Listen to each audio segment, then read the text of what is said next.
अच्छा, question number 3 है जिसमें पूछा जा रहा है express the following as a rational number p over q where p and q are integers and q is not equal to 0।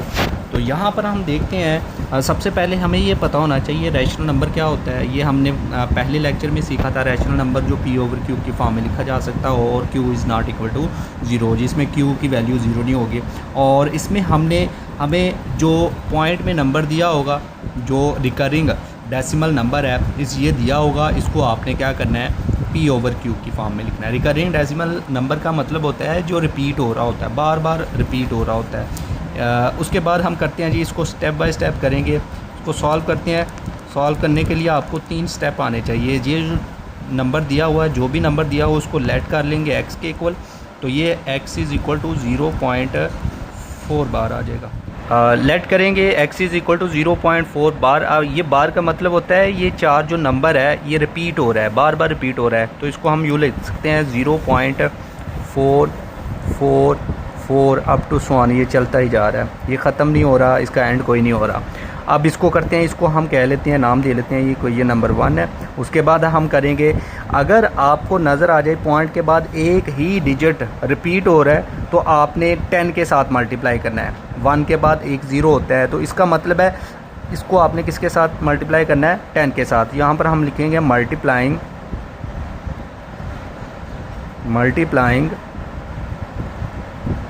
Equation 1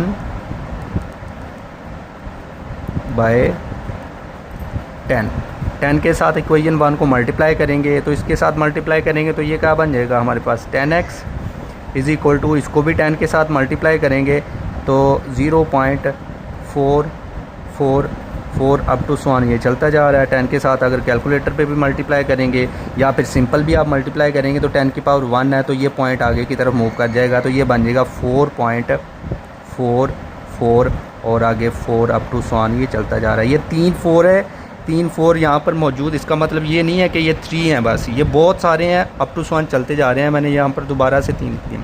अब ये बन गया हमारे पास 10x। ये था जी हमारे पास दूसरा स्टेप। पहला स्टेप था लेट किया था, उसके बाद इसको खोला था। दूसरे पहले स्टेप पे हमने लेट किया x इज़ इक्वल टू 0.4 बार को हमने खोल दिया और बार बार रिपीट हो रहा है। उसके बाद अगर एक ही डिजिट है तो 10 के साथ मल्टीप्लाई कर लिया। जब मल्टीप्लाई किया तो हमारे पास ये वाली इक्वेशन बन गई, इसको हम कह लेते हैं ये इक्वेशन नंबर 2। अब तीसरे स्टेप जो मेन स्टेप है, तीसरे स्टेप में आपने क्या करना है, इक्वेशन 2 में से 1 को क्या कर देना है, सब्ट्रैक्ट कर देना है। तो हम यहाँ पर लिखेंगे सब्ट्रैक्टिंग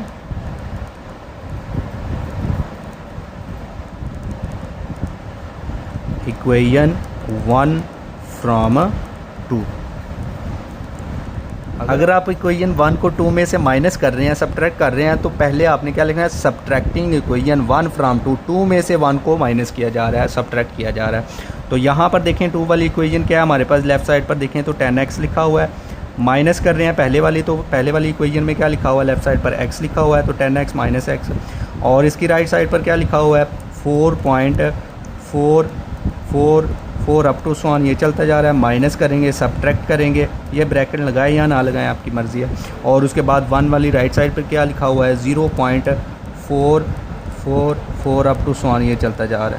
ठीक हो गया। अब इसको कैलकुलेटर पे अगर आप माइनस भी करेंगे तो यहाँ पर हमारे पास बन जाएगा सिंपल 4 रह जाएगा। क्या रह जाएगा जी, 4 रह गया। अब 10x में से एक x निकाल देंगे तो 9x बच जाएगा। 9 इधर मल्टीप्लाई हो रहा है, उधर जाके क्या हो जाएगा, डिवाइड हो जाएगा, तो x की वैल्यू हमारे पास क्या आ जाएगी, 4/9। ये हमारे पास क्या बन जाएगा, p ओवर q की फॉर्म में नंबर बन जाएगा।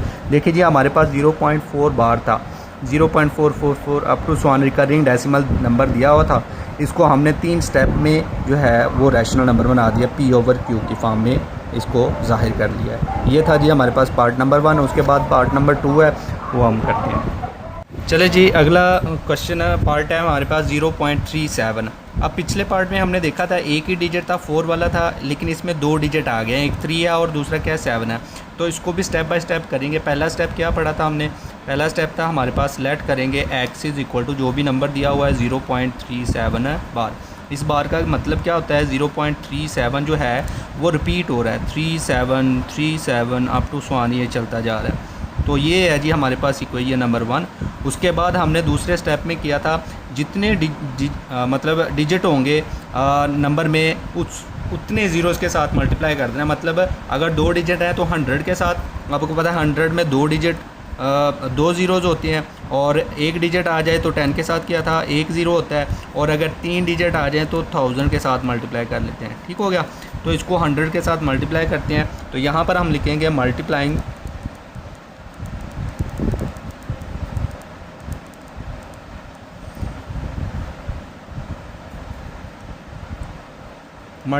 Equation 1 by 100 on both side.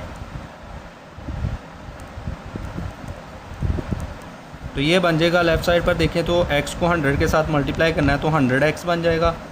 इसको भी 100 के साथ मल्टीप्लाई करते हैं, 0.373737 अप टू 1। इसको मल्टीप्लाई करते हैं तो ये देखें 2 ज़ीरोज़ हैं, इसका मतलब है 10 की पावर 2 बन रहा है। तो इस पॉइंट को आपने 2 डिजिट आगे ले जाना है, या सिंपल आप 100 को इसके नंबर के साथ मल्टीप्लाई भी करेंगे तो हमारे पास बन जाएगा 37.3737 यहाँ तक बनेगा, लेकिन 37 एक्स्ट्रा लगा रहा हूँ अप टू 1। ये अप टू 1 का मतलब है कि ये 37 चलता जा रहा है। तो ये हमारे पास 100x लेफ़्ट साइड पर आ गया। ये कोई ये नंबर क्या बन गया हमारी 2। ये था जी दूसरा स्टेप। पहले स्टेप में हमने लेट किया, दूसरे स्टेप में हमने जितने डिजिट हैं पॉइंट के बाद जितने डिजिट हैं, ठीक है, 1 के बाद उतने ज़ीरोज़ लगा के दोनों तरफ मल्टीप्लाई करना। मतलब 2 डिजिट हैं तो 100 के साथ मल्टीप्लाई कर लिया। तो आगे करते हैं जी। तीसरे स्टेप में हमने क्या करना था कि इक्वेशन 1 को इक्वेशन 2 में से आपने क्या कर देना है, सब्ट्रैक्ट करना है। तो यहाँ पर हम लिखेंगे सब्ट्रैक्टिंग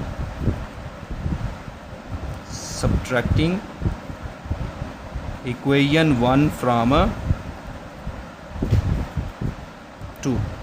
दूसरी इक्वेशन में से पहली को माइनस करना है। तो ये दूसरी इक्वेशन का लेफ़्ट साइड पर क्या लिखा हुआ है 100x, तो ये आ जाएगा 100x। पहली इक्वेशन के लेफ़्ट साइड पर क्या लिखा हुआ है x, तो सब्ट्रैक्ट करना है -x इज़ इक्वल टू इसके राइट साइड पर, दूसरी इक्वेशन के राइट साइड पर क्या लिखा हुआ है 37.3737 अप टू 1। उसके बाद माइनस करेंगे, सब्ट्रैक्ट करेंगे। पहली इक्वेशन की राइट साइड पर क्या लिखा हुआ है 0. यहाँ पर जगह कम है तो नीचे लिख रहा हूँ 0.373737। ठीक हो गया अप टू 1। अब अगर आप कैलकुलेटर पे इसको माइनस करेंगे तो यहाँ पर आंसर जो बचेगा वो 37 बनेगा। देखें 0.373737 इधर भी है, 0.3737 दोनों एक दूसरे में माइनस हो जाएंगे तो क्या बचेगा 37। मतलब कैलकुलेटर पे करेंगे तो 37 आ जाएगा। उसके बाद 100x में से x निकाल देंगे तो 99x आ जाएगा। x की वैल्यू निकालनी है तो 99 इधर क्या हो रहा है मल्टीप्लाई हो रहा है, उधर जाके क्या हो जाएगा डिवाइड, या फिर दोनों तरफ 99 के साथ डिवाइड कर लो तो आंसर आ जाएगा। तो ये हमारे पास x यहाँ पर बच जाएगा 37 डिवाइडेड बाय 99, ये हमारा आंसर आ जाएगा। क्लियर हो गया। तो यही नंबर था जिसको हमने p/q की फॉर्म बनाना था। नेक्स्ट क्वेश्चन करते हैं जी, नेक्स्ट पार्ट। चलिए जी, इस क्वेश्चन नंबर 3 का आखिरी पार्ट है हमारे पास, जिसमें 0.21 बार दिया हुआ है। तो इसको भी उसी तरह से सॉल्व करेंगे। सबसे पहला स्टेप क्या था हमारे पास, लेट करेंगे x इज़ इक्वल टू 0.21 बार। अब ये बार जो है इसका मतलब है कि ये 21 जो है दोनों डिजिट जो हैं रिपीट हो रहे हैं, तो ये बन जाएगा 0.212121 अप टू 1। तो इसको हम कह लेते हैं ये कोई ये नंबर 1 है। और उसके बाद दूसरा स्टेप क्या था, ये पहला स्टेप तो समझ आ गया। दूसरे स्टेप में हमने क्या करना है, अगर 2 डिजिट है तो 100 के साथ मल्टीप्लाई कर लेंगे। तो क्या लिखूँगा यहाँ पर, multiplying equation 1 by 100 on both side. दोनों तरफ हमने 100 के साथ मल्टीप्लाई कर लिया इक्वेशन 1 में। तो यहाँ पर x के साथ 100 को मल्टीप्लाई करेंगे तो ये बन जाएगा 100x इज़ इक्वल टू, इसको भी 100 के साथ मल्टीप्लाई करेंगे तो 100 मल्टीप्लाइड बाय 0.212121 अप टू 1। ये 100 के साथ मल्टीप्लाई करेंगे तो ये आ जाएगा 21.212121 अप टू 1। ये चलता जा रहा है। इस साइड पर हमारे पास 100x आ गया। इसको हम कह लेते हैं ये कोई ये नंबर है 2। अब उसके बाद तीसरा स्टेप था कि इक्वेशन 1 को इक्वेशन 2 में से सब्ट्रैक्ट करना है। तो यहाँ पर हम लिख लेंगे सब्ट्रैक्टिंग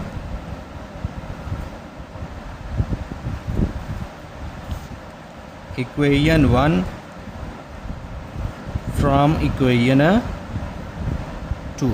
तो करते हैं जी, इक्वेशन 1 में से आपने क्या करना है, सॉरी इक्वेशन 1 को इक्वेशन 2 में से माइनस करना है। तो ये देखें इक्वेशन 2 की लेफ़्ट साइड पर क्या लिखा हुआ है 100x है, तो यहाँ पर आ जाएगा 100x। और इक्वेशन 1 की लेफ़्ट साइड पर क्या लिखा हुआ है -x है, तो सब्ट्रैक्ट कर रहे हैं तो 100x में से x को माइनस कर देना।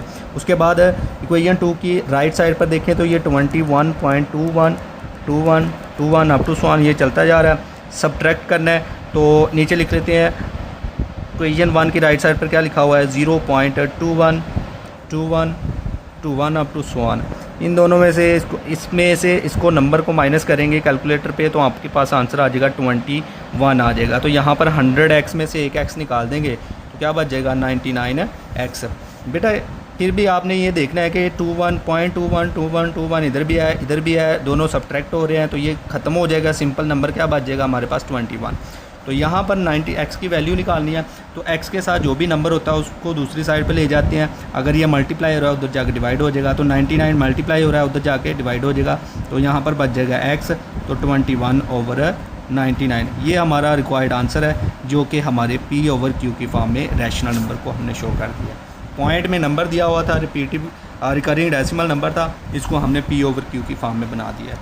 तो ये हमारा फाइनल आंसर है। उम्मीद है कि आप सबको क्वेश्चन नंबर 3 और क्वेश्चन नंबर 2 समझ आया होगा। इंशाल्लाह नेक्स्ट क्लास में हम क्वेश्चन नंबर 4 स्टार्ट करेंगे। अल्लाह हाफ़िज़।